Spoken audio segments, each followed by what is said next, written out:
بسم اللہ الرحمن الرحیم۔ السلام علیکم، کیا حال ہے دوستوں؟ آپ سب لوگ خیریت سے، امید کرتا ہوں آپ سب لوگ خیریت سے۔ کچھ واقعات زندگی میں یا کچھ مکانات میں اس طرح کے ہو جاتے ہیں کہ لوگوں توہم پرستی کی طرف چلے جاتے ہیں۔ تو ایک ویڈیو میرے پاس ہے، میں نے کہا آپ لوگوں کے ساتھ بھی اس کا شیئر کروں۔ اس میں وہ لکھتے ہیں کہ یہ سچا واقعہ ہے آزاد کشمیر کے ایک ضلع کے اندر۔ ایک صاحب لکھتے ہیں کہ دوست نے ایک گھر لیا، گھر بڑا شاندار تھا، بڑا خوبصورت تھا، انہوں نے ڈیکوریٹ بھی کیا تھا، لیکن ان کے ساتھ مسئلہ یہ ہوا کہ ان کے گھر کی جتنی بھی میٹل کی چیزیں تھی اس میں کرنٹ آتا تھا۔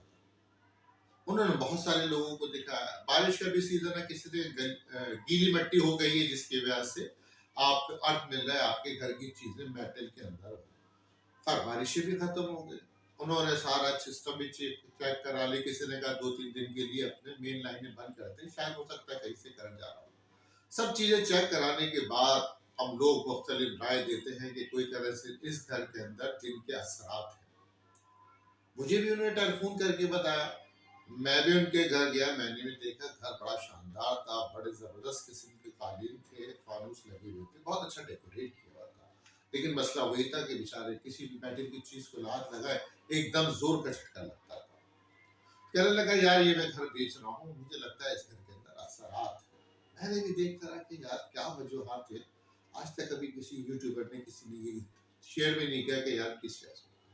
خیر میں 2-3 دن تک ان کے گھر میں رہا، پھر مجھے ایک دم احساس ہوا ان کے گھر میں جو قالین بچھے ہوئے تھے وہ ایک خاص قسم کا دھاگا ہوتا ہے جس کی وجہ سے کرنٹ ایک جگہ سے دوسری جگہ پھیل جاتا ہے۔ میں نے ان سے کہا تم اپنے گھر کے ساری قالین نکال دو۔ اس نے کیا ہوگا اتنے قیمت کرنٹ نکالو تو صحیح۔ ان صاحب نے اپنے گھر کے سارے قالین نکال دیے، قالین نکالے، ان کا مسئلہ ہو گیا۔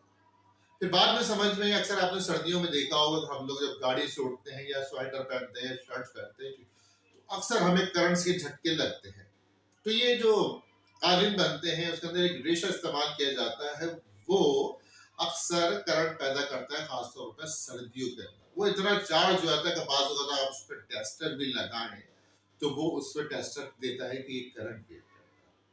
تو توہم پرستی سے بچنے کے لیے بندہ پہلے غور کر لے کہ کیا کیا چیزیں ایسی ہیں جو ان چیز کے مشکلات یا پریشانی کا سبب بنتے، آپ ان کا سدباب کر دے تو بہت سارے مسئلے مسائل حل ہو جاتے۔ اجازت چاہتا ہوں، آپ کو ویڈیو پسند آئی ہوگی۔ ان دعاؤں کے ساتھ اللہ تعالیٰ آپ کے لیے آسانیاں پیدا کرے اور آپ کے ذریعے آسانیاں پھیلائے، آمین ثم آمین۔ اللہ حافظ۔